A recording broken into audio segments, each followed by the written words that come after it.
Well, hello everybody, welcome to Red Tool House. Today's video we're going to be using the tractor to get some stuff done, moving some dirt that I should have done about 9 months ago, but it didn't stop raining.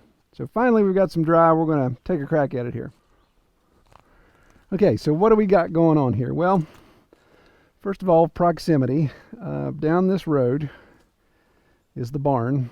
Down here, the barn would be over there. House sits up way over there. I'll show you on the map. I'll drop the map. That's been useful in the past, so I'll show you on the map. So what we have is last year I brought in a dozer and cut this down. This was a very shady, small little mound, and there was a decent watershed through here that I filled in. Well, you can see over here we have a little bit of erosion going on because last year I didn't get to do any of my drain prep after the dozer.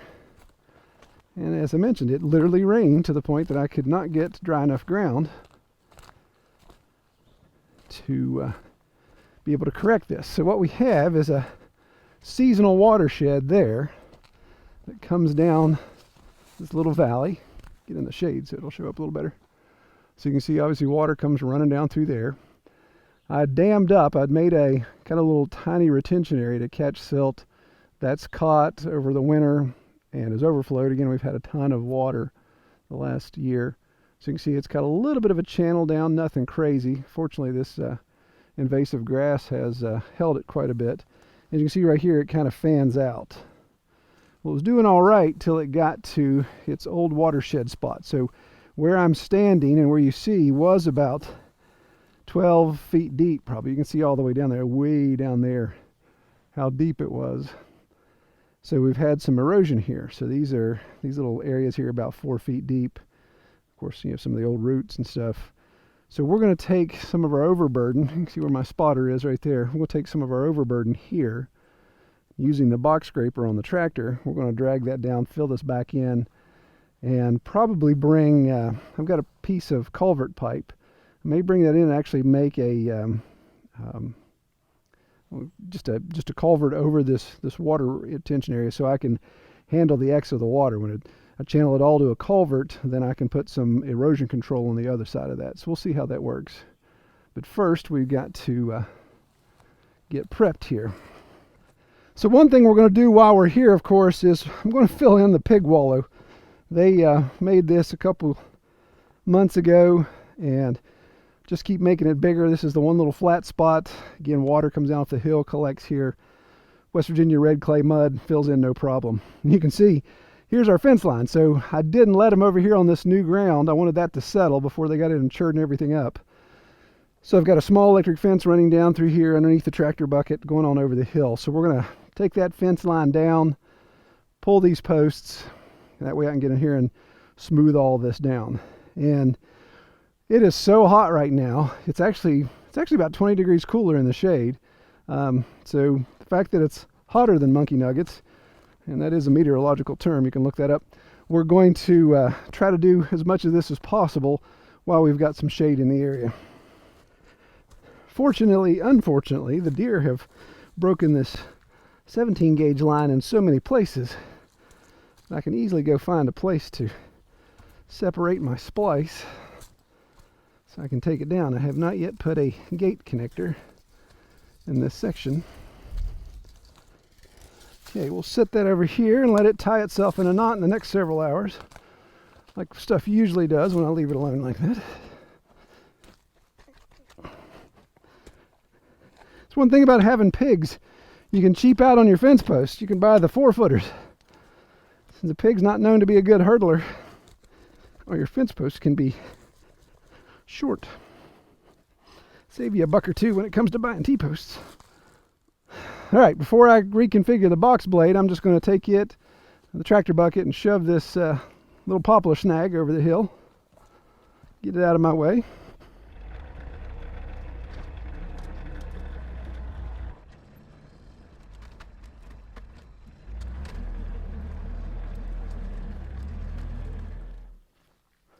Just so you guys can fully comprehend or appreciate the clay that we have in West Virginia.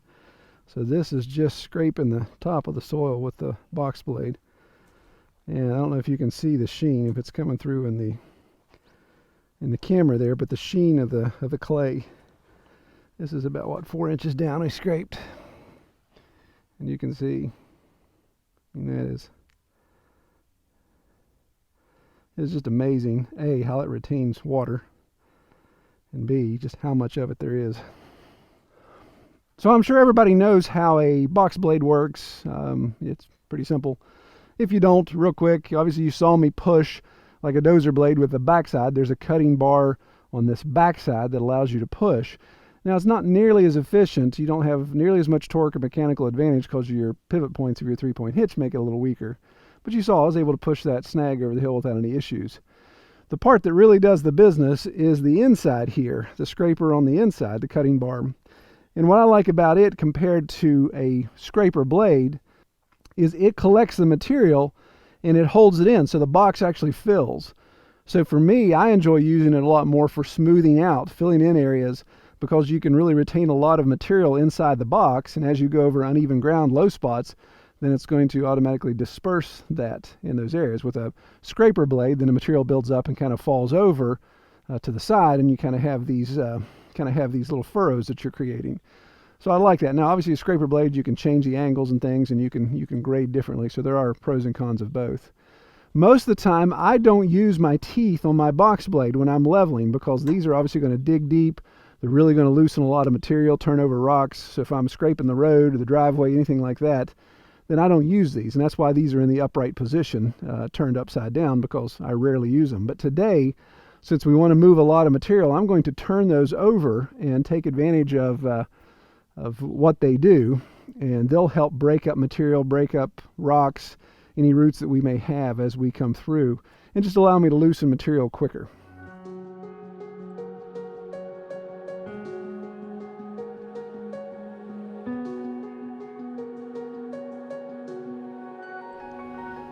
Well, so the first part of the project is let's eradicate the pig swimming pool here, and don't worry, they got plenty of other places they can do this. So we're going to shut this pool down and make them use the other one.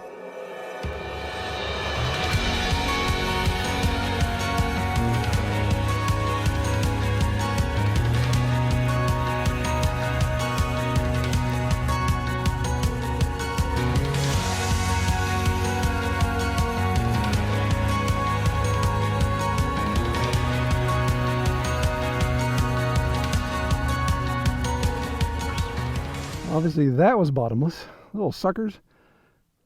I swear they set bear traps for me. It's like they're trying to catch me. So that is, needless to say, a little gushy. You can see here, covered some of it up, but the mud there, that's like chocolate mousse. Wanted to swallow the tractor. Look at my front tire kicked in there. So we don't have any standing puddles anywhere, but this red clay holds water so well. I just have to give up and put a pond here. We're going to leave that mounted up a little bit. Every time I drive through it, of course, I make big channels. So we'll move on to the next project, and of course that's filling in the watershed there. All right, so what we're going to do is take, again, watershed here, erosion here, this overburden. This is sitting a little high anyway. I'd like to level this down some.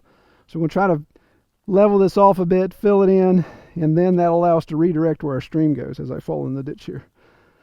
So we'll get that dressed out. The plan, of course, is to make this nice and flat and incorporate. Maybe I'll pull some overburden this way. There's a little bit of a rise behind the camera here, so we'll do that. Oh, look, a mullein plant. That's a whole nother video discussion about the benefits of this useful weed.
I just filled that in. Get out of there. You hateful thing.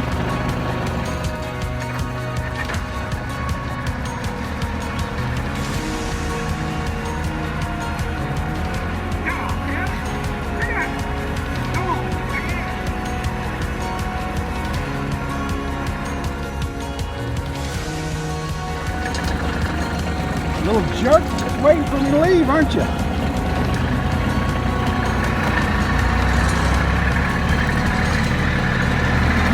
Hey, beat it!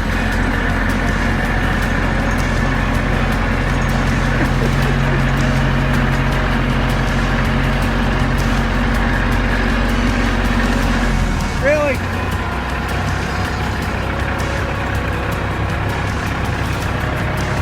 Oh, you big.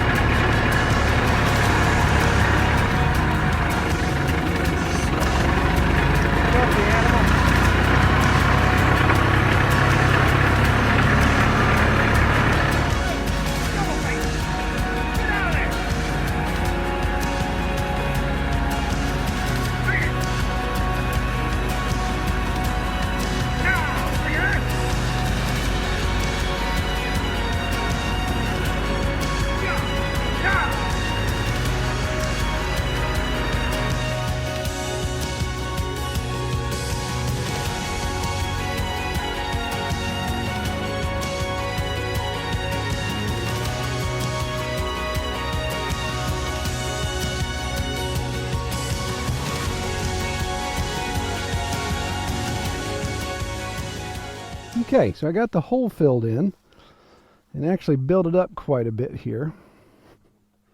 Come over here, maybe get a better angle of it.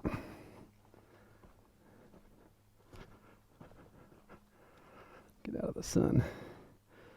So yeah, you can see that build up, and I know the camera doesn't do a very good job with this. Right through here was where the water was coming down and kind of fanning out already, and then it was breaking over. Well, this is actually right here is probably the lowest spot. So if as water comes down, it's going to fill up here, and it looks like it's going to have to go all the way over there and trickle down and around. So that's good that I'm slowing the water down. Obviously that keeps erosion from happening as badly. It'll still happen there, it'll still happen here and fill this in.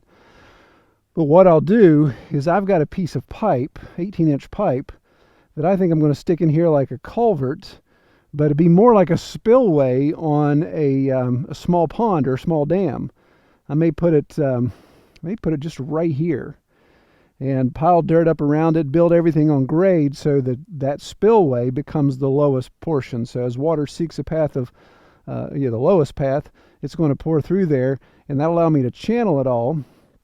And on the back side of that culvert, the downhill side, I can put a large stone or something there to obviously break up the water as it falls out and doesn't erode. So I think Liam and I are going to run down and get a piece of pipe that we have in the front of the property and bring that up here and try to set that in place.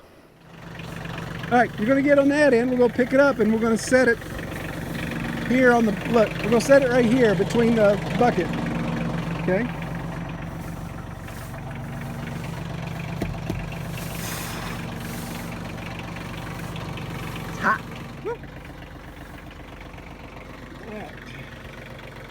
That should hold to get us back up the hill.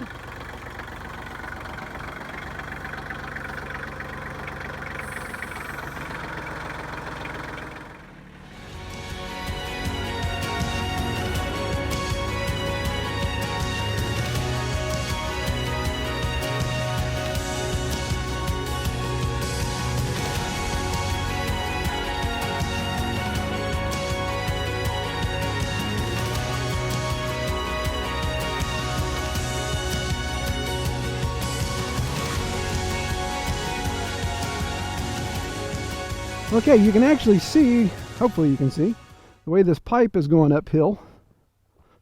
So it shows a pretty good illustration of the slope. Man, that pipe is hot sitting in the sun. So it's banked pretty high. Obviously, I don't want that to be banked that high. That kind of defeats the purpose of the pipe. We need to get it level. I didn't bring a level, but I'm not going to get that critical. Probably just scoop out a little bit of the dirt here with the front bucket, make just a little bit of a V, get it level, drop it down in there, and then backfill. What I'd like to do is not bury this as much as I'd like to build on top of it. Obviously, I'm not going to build 18 inches high and bring it up that much, but if I sink this down maybe 6 inches, then just about another foot of soil will get us where we need to be. Now, granted, a lot of this is going to settle. I'm not tramming this with a dozer that's going to pack it down real tight. The tractor is the only thing that's going over it, so it'll settle over time. So I want to try to build a little bit extra so when it does settle, it's not below grade and everything just runs around it. So we'll see.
All right, let's get low here.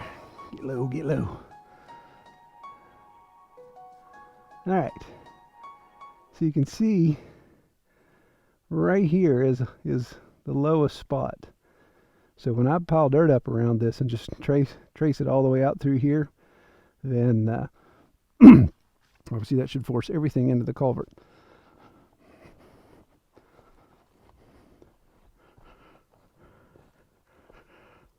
Same on this side, of course. So we already are going downhill. So as we pile up dirt around that, we should be in good shape.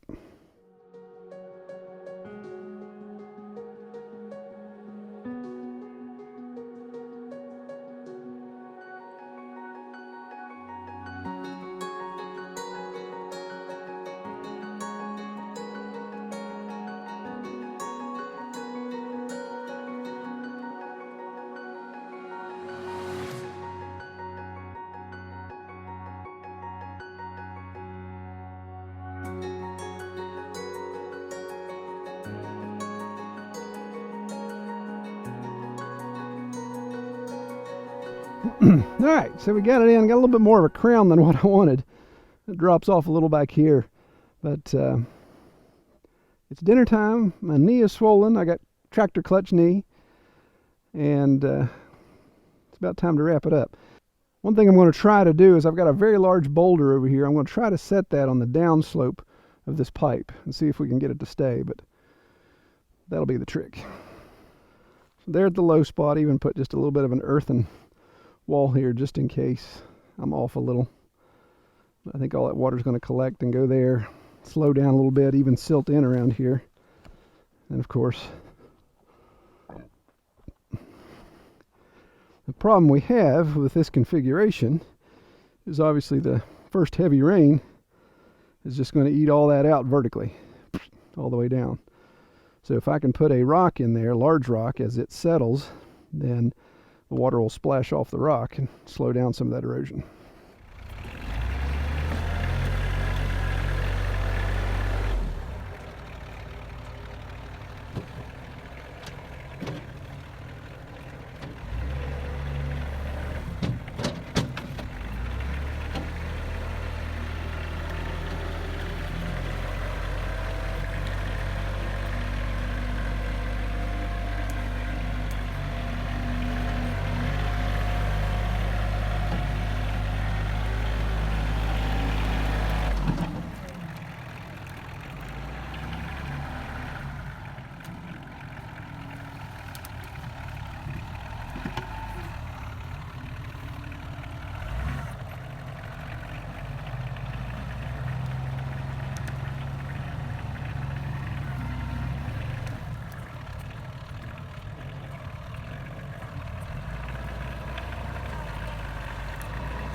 Well, that rock was a bit, it was a bit more than I can handle.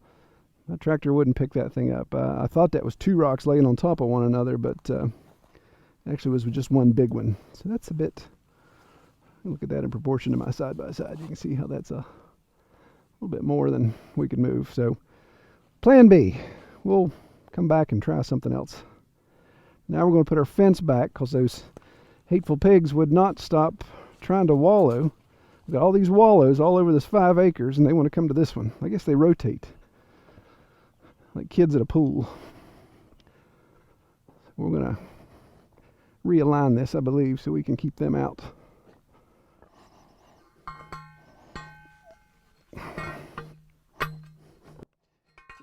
Easier said than done.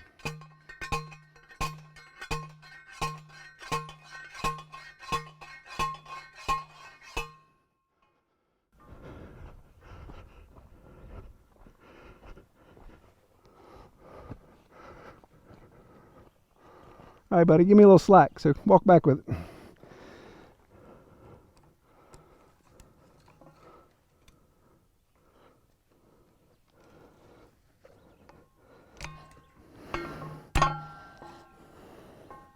Parfait. Okay, just so you guys that say I don't share everything on YouTube, watch this. Everything's about to die. Okay, so I got the fence put back up, moved it over so the pigs couldn't get in the wallow, got it all secured, retied and everything. So got the fence all lined back up, ready to go.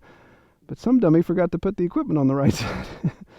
So I got no way to get off the hill. I need to be down here. But this now is in the way. Brilliant. So we're going to have to, I'll stand on it and have Liam drive both pieces of equipment over. Turn it that way because you're going to park and then you're going to move the tractor. Turn it hard. Turn it hard. Turn it hard. All right. Keep going. Keep going a little bit more. All right. Stop right there.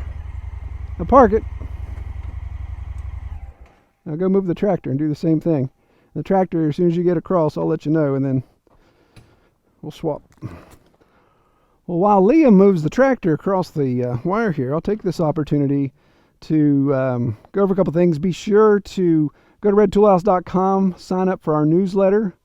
We're doing an email newsletter again, sending that out. We've got an affiliate program with Titan. If you want to check out any of the Titan equipment, then you can just go to our website. There's a big icon down at the bottom you can click on, or you can click on the link in this video description. Also, if you haven't subscribed, try subscribing. Those of you that have subscribed, if you click the little bell icon there, you'll just get notifications that we have a new video out. And we may be this summer maybe doing more than just 2 videos a week. So if you want to make sure you catch all of them, then click that bell icon, get the notifications, and you'll get just a little push notification letting you know that we've got a new video out. Didn't realize Liam was going to be in first gear and low range, so this is going to take a little bit.